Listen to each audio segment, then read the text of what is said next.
Olá, sejam todos muito bem-vindos ao canal Teacher Drone, cursos abertos de qualificação. Eu sou o professor João Ronaldo Soares e hoje nós vamos dar continuidade à nossa semana do pensamento sistêmico.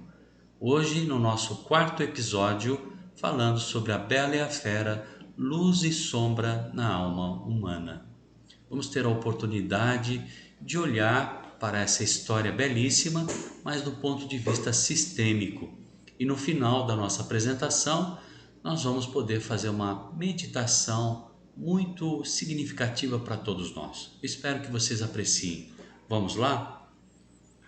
Antes de mais nada, é conveniente nos recordarmos a diferença de dois paradigmas, né? O paradigma do pensamento mecanicista e o paradigma do pensamento sistêmico.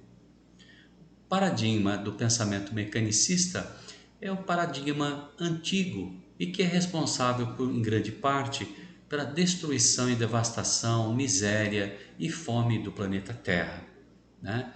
Por quê?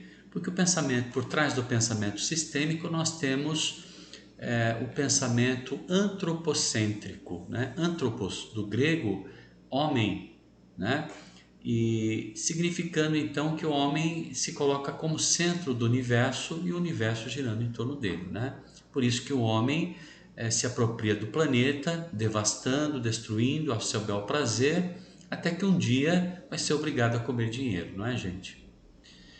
E nós temos aí então hoje um grande problema que é a baixa produção de alimentos, aumento da densidade populacional, mudanças climáticas, guerras, fome, tudo isso, né?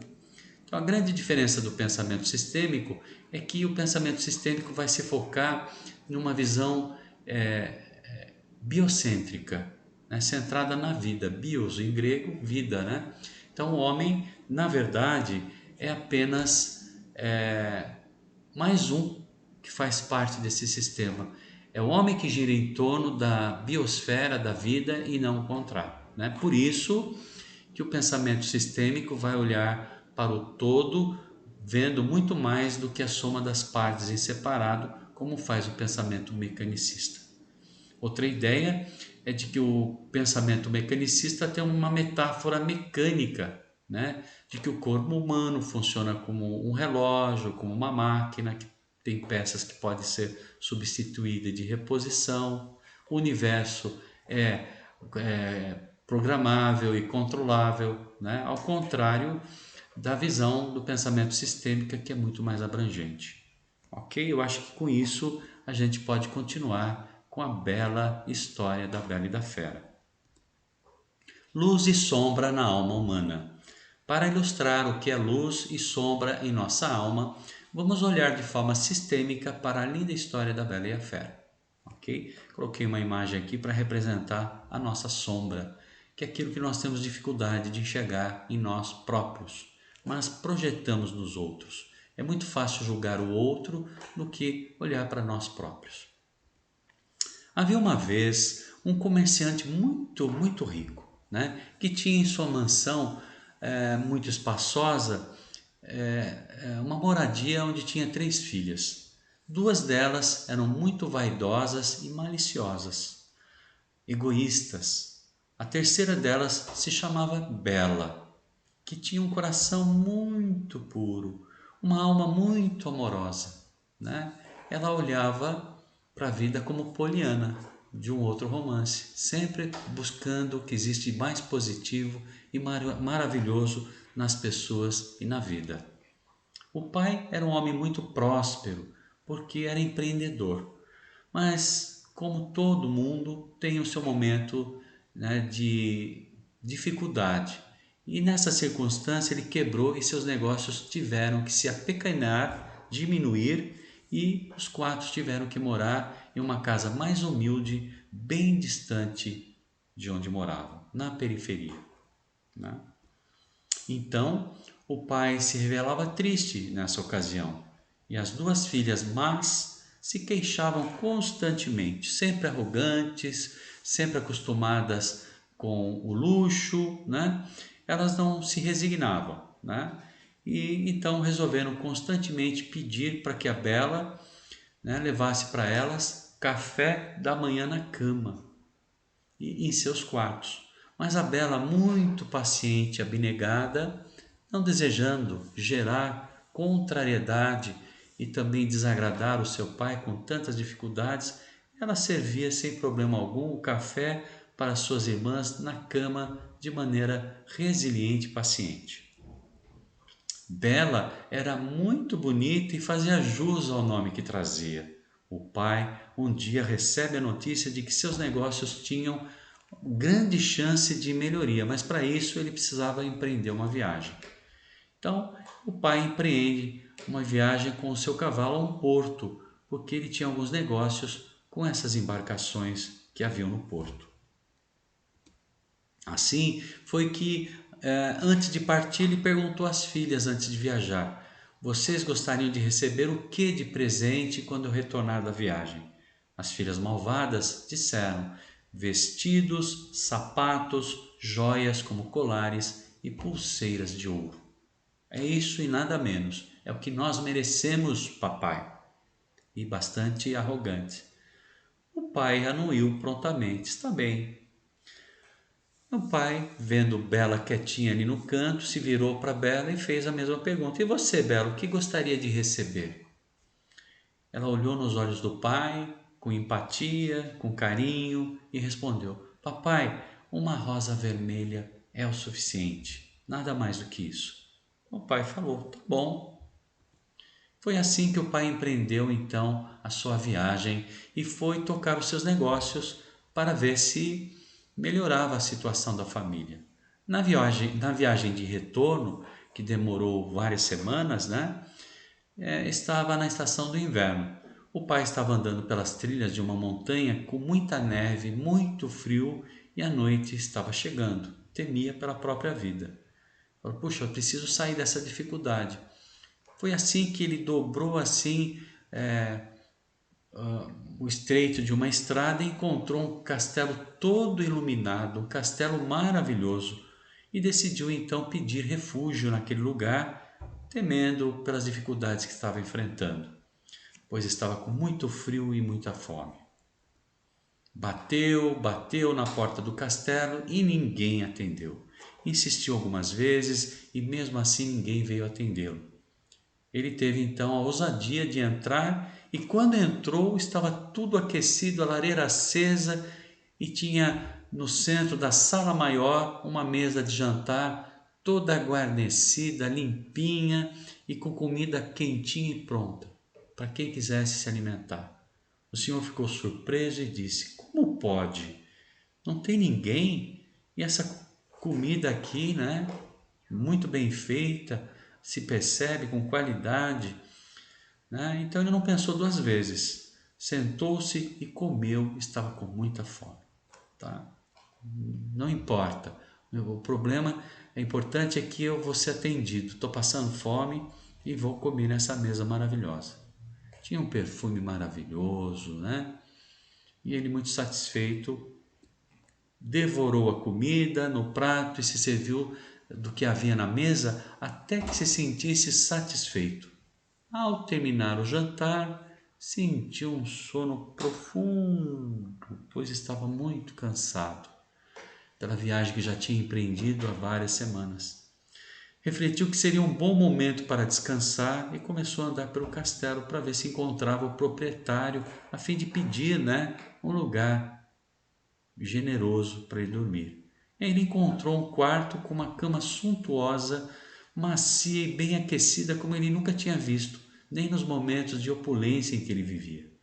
A cama estava arrumada para quem desejasse deitar. O pai da Bela não resistiu, estava muito cansado e deitou e dormiu um sono profundo. No dia seguinte, ao despertar, ele viu que havia um sol maravilhoso e o dia estava lindo. Olhou então para um manequim de madeira que ele não tinha percebido na noite anterior, e estava à sua direita, e sobre ela havia um traje exuberante, exatamente na medida dele. Ficou mais uma vez surpreso e imediatamente trocou a roupa que estava pela nova, lógico. a roupa antiga estava toda suja, em algumas partes até rota. Falou: não, eu mereço essa roupa. Se essa roupa está aqui, tem o meu número. Se aproveitou da ocasião e se vestiu melhor. E se sentiu tão agradecido que começou a pensar: olha que maravilha, eu cheguei com fome, fui bem atendido com um alimento muito bom. Precisei dormir e encontrei uma cama maravilhosa pronta para eu dormir. Acordei e já tinha uma roupa nova para eu vestir. Esse castelo deve ser de alguma fada ou de um ser muito generoso, quem sabe até de um anjo. Ele estava muito grato. Ele então saiu e no seu interior agradeceu profundamente aquela ajuda. Olhou para Deus e pensou: Deus, o Senhor é maravilhoso, gratidão.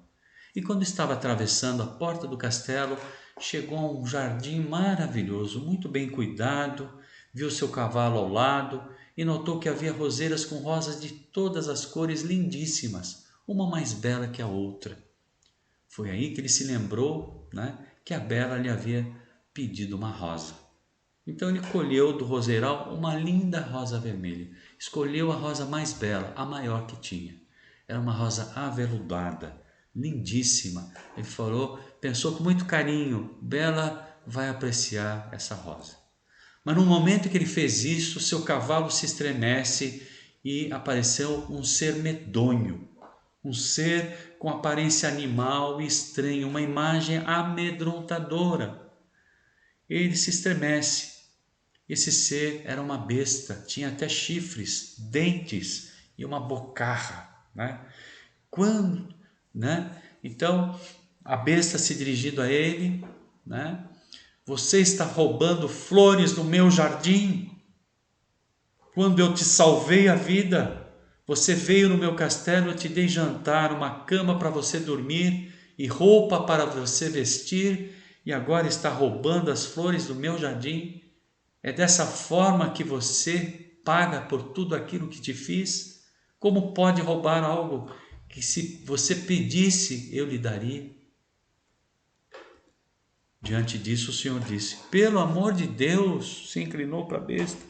Desculpe, me perdoe, me perdoe. Eu precisava levar uma rosa para minha filha, a Bela, que pediu uma rosa. O senhor há de entender, eu não quis fazer nenhum mal. Não, isso não tem perdão. Você vai pagar por isso, a besta disse para ele. E você vai morrer em 3 meses. O senhor cai de joelhos e pede mais uma vez: não, senhor, perdão, misericórdia, não faça isso comigo. Era só uma rosa. A besta diz: não, você fez uma coisa que não era para ter feito. A besta pensou um pouco e disse: só existe uma possibilidade. Qual, senhor? Qual, senhor? Qual seria? Responde o pai da Bela. Você pode trazer uma de suas filhas e, se ela suportar morar aqui, você está perdoado pela sua vida e não morrerá.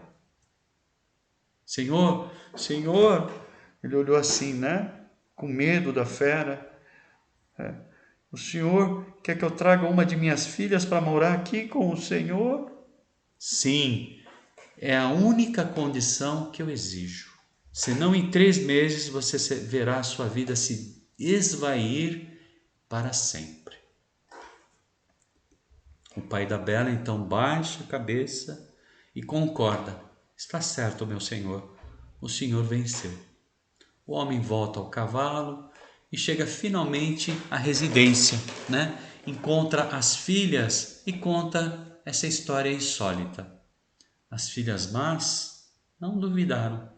É lógico que a Bela quem tem que ir para salvar sua vida, meu pai, porque a culpa é dela por tudo que aconteceu. Quando o senhor foi arrancar a rosa para satisfazer o desejo da Bela, foi que tudo começou. A Bela é culpada, ela é que vai ter que morar com a fera.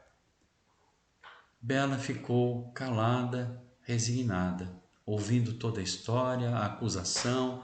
Com seu doce coração, olhou para o pai e disse: claro, papai, eu vou. Pelo senhor eu faço qualquer coisa. O senhor não irá morrer. Eu vou, pode contar comigo. E foi assim que o pai abnegado Com muita tristeza no coração, passando alguns meses, ele pediu se ela poderia acompanhá-lo até o castelo conforme ficou combinado com o senhor, né, com a fera. E a Bela seguiu o caminho, até que chegaram cada qual em seu cavalo e abriram a porta do castelo. Não tinha ninguém, né, como da outra vez que o pai da Bela tinha vindo. Sentaram-se para jantar porque a mesa estava servida. E quando estavam jantando, desce nas escadarias do castelo a fera, medonha, feia e rosnando. E a fera, se dirigindo a Bela, faz-lhe uma pergunta: Você veio por vontade própria? Sim, sim, foi de minha vontade. Oh, que bom! Então, se despeça do seu pai porque você nunca mais vai vê-lo. A Bela ficou muito triste com isso, se resignou, mas para salvar a vida do pai, ela disse a ele: Querido papai, até. E o pai foi embora e a Bela ficou no castelo. Foi se deitar porque estava cansada e na manhã seguinte ela observou que o castelo era muito bonito, suntuoso, muito bem cuidado, muito limpo e tinha jardins maravilhosos. E abriu a porta de um quarto que tinha louças, cristais, piano e o que mais ela amava, livros, tudo o que ela queria. Pegou um livro que estava escrito com letras douradas. Este livro, minha rainha, é para você, minha querida rainha. Ela não entendeu nada, mas gostou muito desse livro com letras douradas e deixou para continuar a ler no quarto. Foi jantar e quando estava jantando, desceu a fera mais uma vez e a perguntou a ela: Você está bem, Bela? Sim, sim, tudo é muito bonito aqui. E olhou para ela e perguntou ainda: E você acha que eu sou feio, Bela? Ela olhou para ele e disse com seu coração bondoso: Sim, sim, o senhor é medonho. Rosnando perguntou: E você se casaria comigo? Ela disse espontaneamente: Não, não, não me casaria com o senhor de jeito nenhum. Ele ficou muito triste. Parecia que gostava da Bela. Assim foi que em todas as noites do jantar ele descia e fazia a mesma pergunta de sempre. Depois ela começou, e ela sempre respondia a mesma coisa: Não, com o senhor eu não caso. Depois ela começou a descer de seu quarto às tardes e durante o dia também, e começaram a se relacionar, a se interagir, a conversar. Pegavam livros na biblioteca e começavam a ler juntos. E assim passaram os meses. Ela mudou sua indumentária e ficou com uma aparência de uma princesa muito bonita. Cuidava das flores do jardim, lia e partilhava com muito carinho os livros com a fera. A fera era bem feia, mas também era um pouco tola assim, não era muito inteligente. No entanto, a Bela começou a gostar da alma da fera e ficaram amigos, muito amigos. Ela percebia que na alma da fera existia algo de especial. Um dia a fera perguntou: Você se casaria comigo? E ela duvidou. Algo lhe chamava a atenção na alma dessa fera. Assim que um dia ela estava dormindo e sonhou que o pai estava muito doente. Teve um sonho assim que parecia muito real, né? E quando disse pai, viu no espelho do quarto a figura do pai, como por magia, na cama doente. E disse: Meu pai está doente, eu queria tanto vê-lo. Durante o dia ela foi conversar com a fera na esperança de conseguir algo e perguntou: Eu poderia visitar meu pai? A fera falou: Pode, mas você tem que voltar. Tem que voltar porque senão eu vou morrer de tristeza. Sem você, a minha vida não tem mais sentido. Aí ela disse: Sim, eu só vou precisar de uma semana. Uma semana eu volto para o castelo. A fera então puxou um anel do bolso e mostrou, dizendo: Quando você quiser voltar aqui, é só colocar esse anel na cabeceira da sua cama e depois você vai dormir e voltará aqui. Quando acordar, já estará aqui. Bela, quando viu seu pai, ficou tão animado que melhorou de saúde. Começou a melhorar só por ter visto a filha. Parece que o pai estava doente de tristeza. E a Bela guardou, né, naturalmente o anel e estava lá com o pai, feliz, né, por ver o pai melhorando. As duas irmãs vaidosas e malvadas, sempre vendo má intenção nas pessoas, egoístas que eram, quando viram a sua irmã, perguntaram: "O que você faz aqui, Bela?" Ela delicadamente respondeu que estava ali para ver seu pai. "Me foi dada a permissão pela fera para ficar aqui uma semana." "Tudo bem," elas disseram. E aí foram passando os dias e elas começaram a conspirar entre elas para que a Bela ficasse mais uma semana, mais uma semana, mais um tempo, ou dias, para que ela expandisse o tempo prometido para a fera. "A fera não vai vir aqui levar de novo para o castelo? Fica mais, fica mais. Nosso pai gosta de você e nós também. Fique mais, Belinha." E ela pensou pelo pai e aí ficou mais, passando 8, 9, 11 dias. Foi assim que em uma das noites, vendo o pai saudável, foi dormir e novamente teve um sonho. Sonhou que a fera estava doente e que estava quase morrendo. Aí ela sentiu que tinha que voltar, né? Colocou o anel na cabeceira da cama e na manhã seguinte ela estava no castelo novamente, da mesma forma que a fera tinha prometido. Então ela começou a andar pelo castelo e por todo lugar procurava a fera e não achava.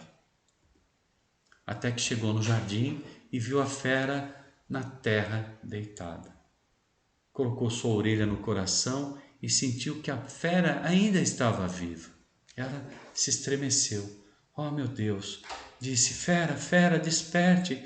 Volte à vida, por favor! Eu te amo!" Quando ela disse isso, o castelo mudou por completo, ficou todo iluminado, de tal maneira, mesmo de dia, e pareceu como se fosse fogos de artifícios, né? Estivesse saindo dele, e todas as flores do jardim começaram a realçar a sua cor. Ficou uma coisa maravilhosa. Bem aí então, ela espontaneamente, com a alma dela, deu um beijo no rosto da fera. E a fera se transformou, foi se transmutando e virou um ser humano muito bonito. Era um jovem alto, bonito, um príncipe, e falou: "Cadê a minha fera?" Repetiu a pergunta: "Cadê a minha fera?" disse a Bela. Ele então falou: "Eu tinha sido enfeitiçado por uma bruxa faz muito tempo e essa bruxa me disse: só um beijo de um grande amor vai tirar você desse feitiço. E você conseguiu. Você me ama de verdade, Bela?" A Bela não podia acreditar. Isso não pode ser verdade. Mas começou a observá-lo melhor, olhou para os olhos dele e a alma dela sentiu que tinha encontrado o amor da sua vida. E assim foi que eles ficaram no castelo e se casaram e foram felizes para todo sempre. Então, gente, vamos pensar sobre essa história agora? Qual a moral da história da Bela e da Fera? Todos nós conhecemos, né, desde criança, de que sempre nos diziam que o amor pode tudo, né? Que o amor consegue transformar tudo, até uma fera numa bela. Mas eu gostaria desse momento de a gente ir além do óbvio, olhar essa história do ponto de vista sistêmico, né? E do ponto de vista sistêmico, nós vamos olhar para Bela e a Fera como luz e sombra. Naturalmente que nós vamos identificar a Bela como a luz e a Fera como a sombra. Eu queria remeter vocês agora, nesse momento, para o psiquiatra famoso Carl Gustav Jung, né? Que criou a linha analítica da psicologia e falava do inconsciente coletivo. Esse psiquiatra sábio estudou a alma humana. Ele dizia que na alma humana habitava a luz e a sombra. né? E nós, né, com a nossa mente pequena, não sabemos diferenciar, né, o que, que seria a luz e o que, que seria a sombra. Muitas vezes nós confundimos a luz com o bem e a sombra com o mal. Nem sempre é isso, né? Carl Gustav Jung dizia que sombra na alma e luz na alma é uma díade e que nós vivemos numa díade. Como inspiramos, quando a gente inspira, né? A inspiração e a expiração, nós estamos. Inspiração é luz, expiração, sombra. Então não existe, né? A luz sem a sombra. Então, para que a gente possa viver, nós precisamos viver na dualidade. O masculino e o feminino, o dia e a noite, diástole e sístole, a batida do coração, né? E por aí a gente vai vendo, né? Jung foi dizendo que a característica luz da nossa alma é tudo aquilo que a gente gosta que as pessoas vejam em nós, né? É o nosso lado inteligente, criativo, é quando nós somos amorosos, né? Quando somos acolhidos e por aí vai, são as nossas qualidades, né?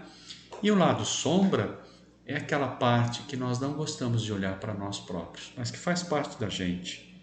É aquela parte do cérebro reptiliano, né? Que é malicioso, né?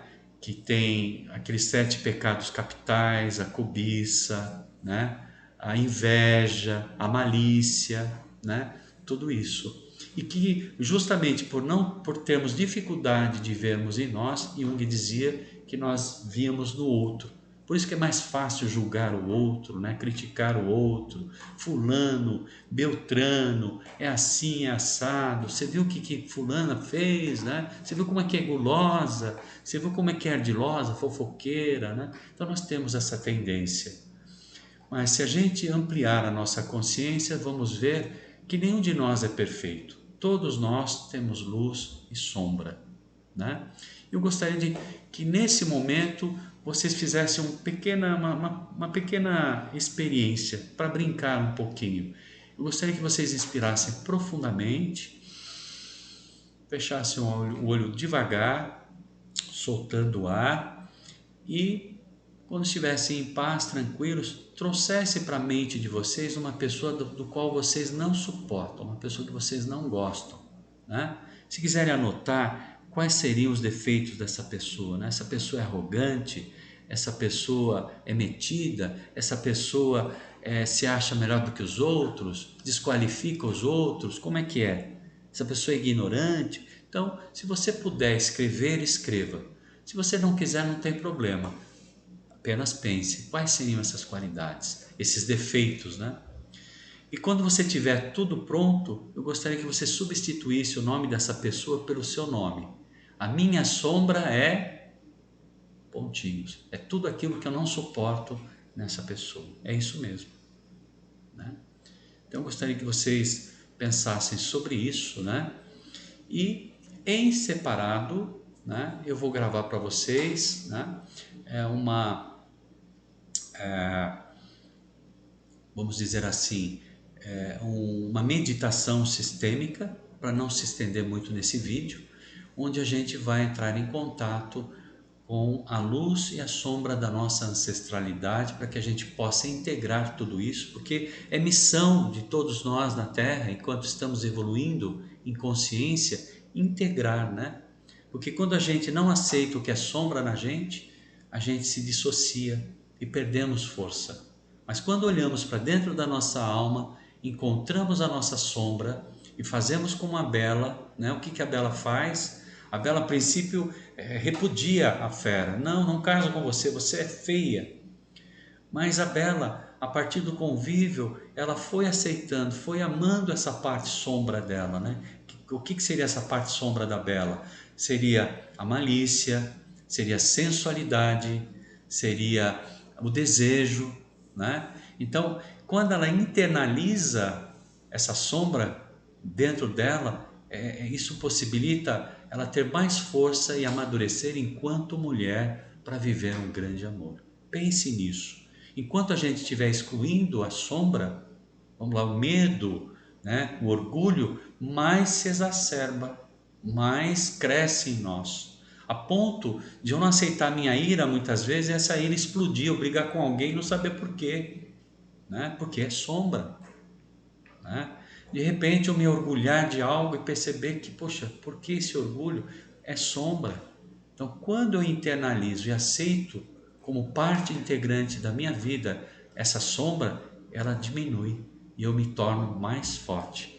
E é esse convite que eu faço para vocês no nosso próximo vídeo. Muito obrigado e até o nosso próximo encontro. Tchau, tchau e até lá.